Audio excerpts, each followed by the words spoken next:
বিএলওর কাজে বিপাকে কয়েকশো মানুষ ফর্মের রিসিভ কপিতে নট চেকড এবং ভেরিফাইড এটা কি লেখা হচ্ছে এবং সরকারি স্ট্যাম্পের আগে পেন দিয়ে এই নট লেখায় একটা বিপত্তি তৈরি হয়েছে।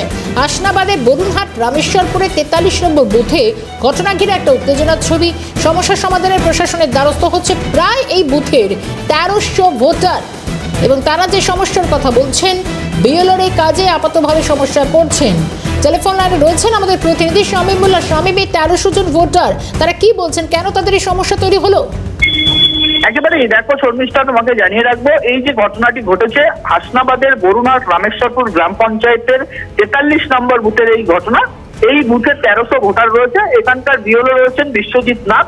তিনি যখন ফর্ম রিসিভ করছেন, যখন উপভোক্তার কপিতে চেক অ্যান্ড ভেরিফাই স্ট্যাম্প মেরে তার আগে তিনি পেন দিয়ে লিখে দিচ্ছেন নট, অর্থাৎ সিগনেচার করে দিচ্ছেন এবং সেখানে দাঁড়িয়ে যাচ্ছে লেখাটি নট চেক অ্যান্ড ভেরিফাইড।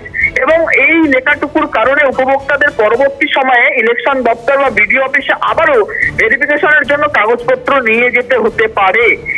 মানে একেবারেই নাম না এই যে ভেরিফাই করে দিচ্ছে না, অর্থাৎ নট ভেরিফাই লিখছে, একেবারে এটি অবৈধ বলে দাবি করছেন গ্রামের মানুষজন। কেননা বিএলওদের নির্দেশ রয়েছে যে ভেরিফাইড করে দেওয়ার কথা, সেখানে দেখা যাচ্ছে যে নট ভেরিফাইড উল্লেখ করে দিচ্ছে। তাহলে পরবর্তীতে সমস্যায় পড়তে পারেন গ্রামবাসীরা, এমনই কিন্তু গ্রামবাসীদের বক্তব্য।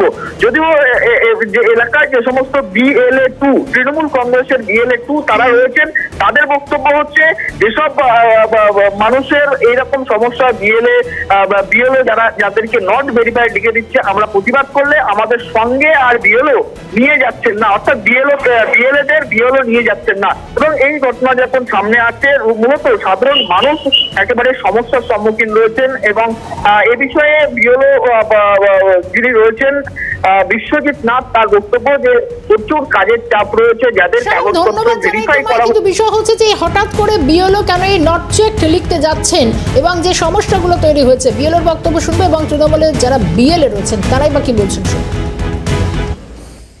না। মানে যখন ওই এক এক বাড়িতে প্রচুর ভোটার থাকে বা প্রচুর লোকের জাম থাকে, এবার আমার সঙ্গে কোনো বিএলএ যখন থাকে না, কোনো হেল্পার অ্যাডিশনাল বিএলও আজ থেকে জয়েন করেছে, কেউ ছিল না, যার জন্যে যেগুলো আমি চেক করতে পারি সবটা না, কিন্তু কিছু কিছু ক্ষেত্রে যেগুলো মানে আমি চেক করতে পারছি না, প্রচুর লোকের চাপ থাকে, সেই ক্ষেত্রে কিছু হয়েছে।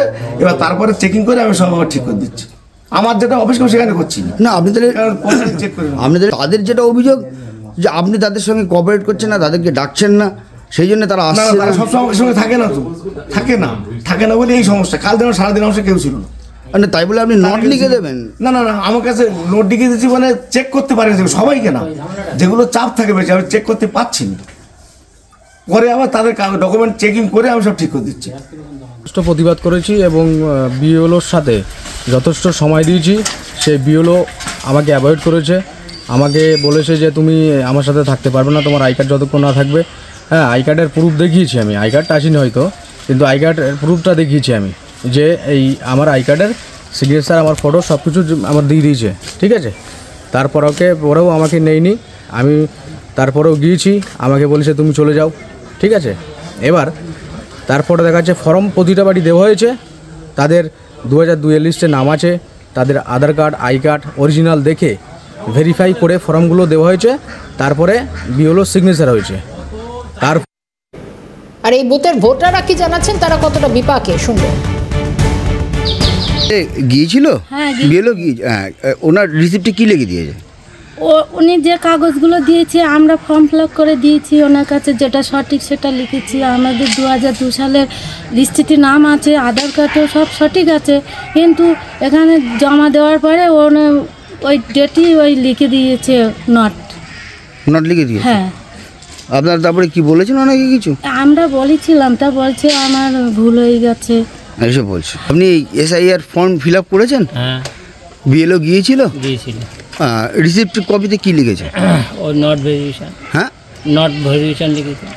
নট লিখেছে? হ্যাঁ, নট লিখেছে। নট কি দিয়ে লিখেছে? পেন দিয়ে লিখেছে না? পেন দিয়ে লিখেছে। ও, তো আপনারা কিছু বলেননি? সরকারি স্ট্যাম্পে আমরা তো কি বলবো, সঠিক তো আমরা তো জানি না যে কি বিষয় লিখতেছে, এটা সঠিক কি বেঠিক। তারপর যখন জানা গেল যে এটা খারাপ জিনিসটা, তারপরে এই এখানে যে বললাম যে এটা কি হবে, বললো না এটা কোনো সমস্যা নেই, আমরা ঠিক করে দেবো।